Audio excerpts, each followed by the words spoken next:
Maintenant, une guerre qui perdure, celle en Ukraine. Le président Trump qui a d'ailleurs discuté au téléphone aujourd'hui avec Vladimir Poutine. Un appel qui survient la veille de la rencontre avec le président américain et ukrainien à la Maison-Blanche. Sabrina, donc, c'est une rencontre qui est prévue d'ici 2 semaines? Oui, et c'est un appel téléphonique qui a été qualifié de productif entre les deux leaders cet après-midi. Donc, oui, rencontre qui devrait avoir lieu du côté de la Hongrie. Il n'y a pas de date précise qui a été dite, simplement que ça devrait se faire d'ici 2 semaines. Et la Hongrie, eh bien, c'est un pays autant allié des États-Unis que de la Russie également. Donc, avant la rencontre entre Trump et Poutine, il y aura une rencontre avec des hauts conseillers des deux pays. Il y a notamment le secrétaire d'État américain Marco Rubio qui doit y participer.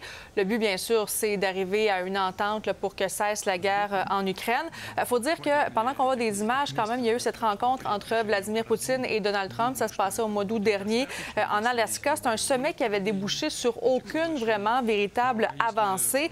Mais là, somme toute, on veut vraiment aller de l'avant. On veut résoudre cette guerre-là. Et d'ailleurs, aujourd'hui, sur Truth Social, Donald Trump, après l'appel téléphonique, a dit qu'ils ont également longuement discuté du commerce entre la Russie et les États-Unis une fois que la guerre avec l'Ukraine sera terminée. Donc, on semble y avoir beaucoup d'espoir du côté de Donald Trump. Et il y a la porte-parole de la Maison-Blanche qui a précisé aujourd'hui que l'appel a duré un peu moins de 2 heures.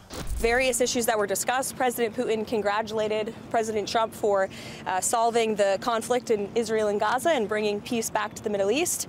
He also thanked the First Lady for her efforts to bring back children and save children in this brutal conflict. And the President feels like great progress was made on this call.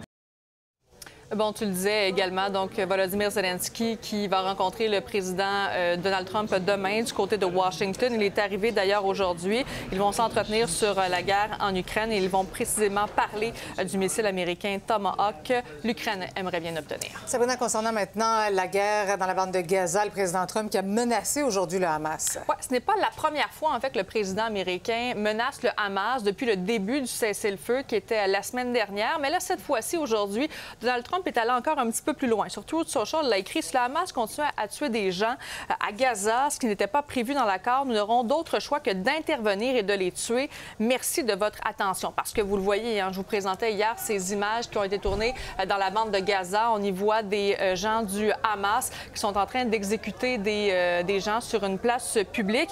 Et à ce moment-là, Donald Trump a dit « Ça ne peut pas fonctionner, ce n'est pas ce qui était dans l'entente. » On l'écoute. Well, I'm looking at what's happening, and that wasn't the deal that was made, and we'll see what happens. It's calmed down. It's a tough neighborhood. We know that. We have a commitment from them, and I assume they're going to honor that commitment. I hope they do. D'ailleurs, aujourd'hui, Donald Trump a précisé qu'il y a des corps d'autres otages qui seront remis à Israël au cours des prochaines heures, prochains jours. Merci beaucoup, Sabrina.